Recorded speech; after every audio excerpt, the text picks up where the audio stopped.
안녕하세요. 7월 30일 토요일입니다. 우리는 지난 2020년 4월 이후 2년 3개월 동안 피눈물 나는 선거 부정선거 투쟁을 해왔습니다. 이틀 전 7월 28일 120개가 넘는 선거 무효 소송 중에서 인천 연수 을과 경남 양산 선거구에 대해서 첫 재판이 있었습니다. 아시다시피 선거 재판은 단신제입니다. 한 번에 끝나는 그 판결문, 어느 곳에도 대법관의 양심은 찾아볼 수가 없었습니다. 주류 언론들은 당연하고 조선일보까지 가세해서 4.15 총선에서 부정은 없었다. 대법원의 판결을 즉각적으로 보도하고 있습니다. 정의는 힘센 자의 몫이었습니다. 아무리 우리가 세상의 공정과 정의를 실천한다 하더라도 정의는 항상 권력의 편이었습니다. 힘없는 백성들이 생각하는 진짜 정의는 무지개처럼 신기루에 불과했습니다. 이것이 김명수 사법부입니다. 너무나 편향된 이념을 가진 판사들에 의해서 사법부는 정치판으로 전락해버렸습니다. 그래도 우리들은 법복이 상징하는 정의와 상식, 그리고 인간의 양심을 믿어왔습니다. 사법부는 이런 힘없는 우리들의 목소리를 결국 외면하고 말았습니다. 오늘의 주제는 판사들의 타락, 사법부의 반란입니다. 첫 번째, 사법부의 반란입니다. 건국 이래 사법부에서 대형 비리가 터진 적은 한 번도 없었습니다.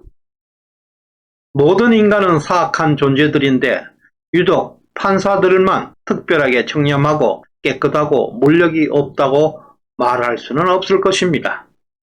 그들도 하나의 인간인데 동일한 유전자를 가지고 있는 같은 땅에서 살고 있는 한국 사람들입니다. 지금까지 사법부는 특혜를 받은 조직이었습니다. 사법부는 부패와 비리로부터 성역으로 보호받아왔습니다. 특히 이번 부정선거 판결에서 신성불가침 절대 권력을 보여주었습니다.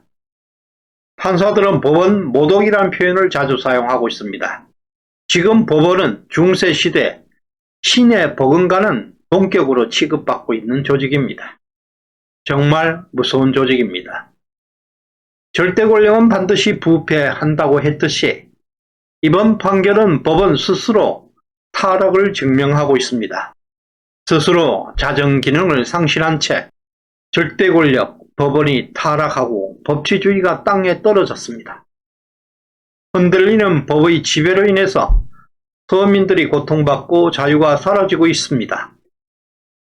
두 번째, 대통령의 결심이 임박하고 있습니다. 온전한 국가 안위를 위해서 법원은 최고의 도덕성을 요구받는 자리입니다. 김명수 대법원장은 임명 때부터 정치꾼이었습니다. 그에게 도덕성은 물론 어떤 자정 기능도 기대할 수가 없었습니다. 사법부의 더 이상의 타락은 우리는 막아야 합니다. 정권 교체의 명령입니다. 절대 권력은 자정 기능이 스스로 작동하지 못합니다. 반드시 외부의 힘으로 강제적으로 그들을 정화시켜야 합니다. 지금까지 사법부는 입법과 행정부의 타락을 잘 막아왔습니다. 이제 거꾸로 입법과 행정부에서 사법부의 타락을 막아줄 때가 되었습니다. 국회가 좌파들이 장악하고 있는 가운데 결국 행정권의 수반, 대통령이 나서야 할 때입니다. 그렇다고 상권 분립을 훼손해서는 안 될 것입니다. 분명한 것은 사법의 범죄 행위에는 메시지를 강력하게 가해야 한다는 것입니다.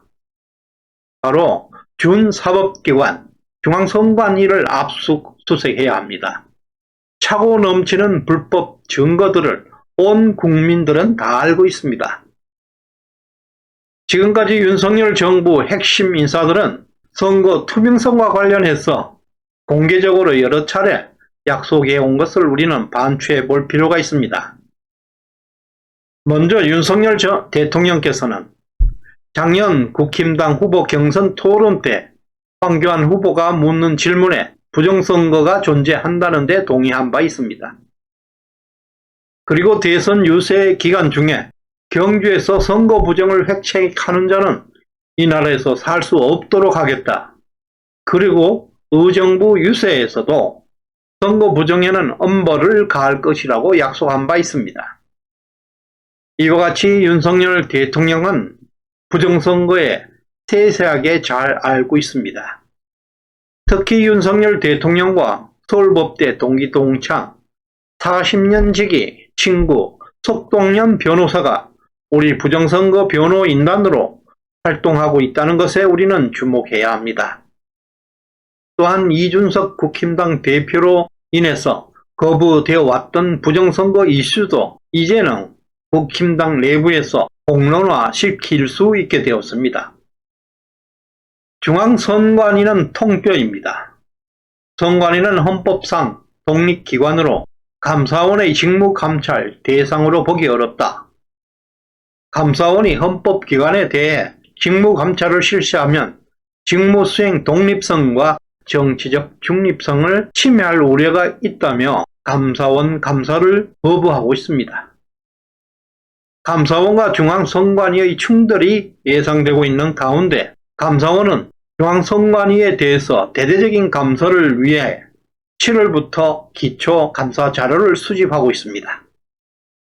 윤석열 정부 첫 대정부 질문에서 한덕수 국무총리는 선거 부정을 반드시 점검할 필요가 있다고 대답한 바 있습니다.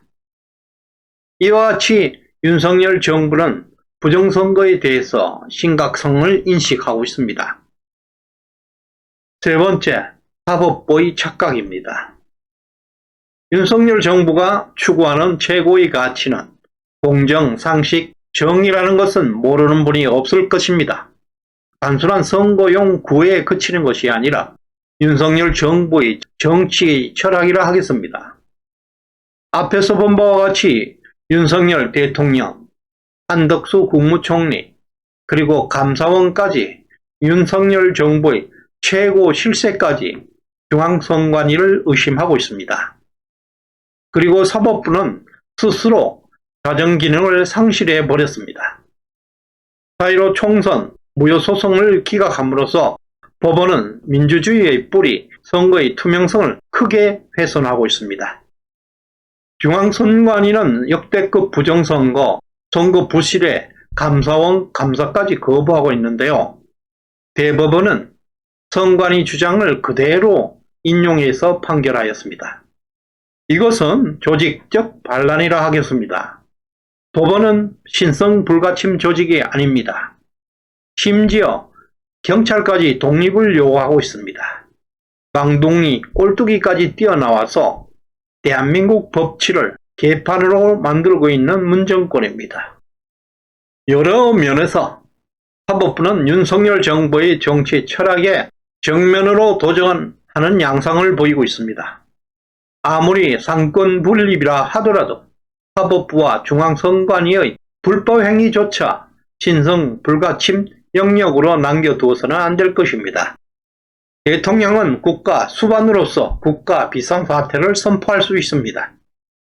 부정선거를 반대하는 국힘당 내부 세력도 이제 제거된 만큼 건국 이래 최초로 사법부와 법원에 대해서 검찰권 발동이 임박하고 있습니다.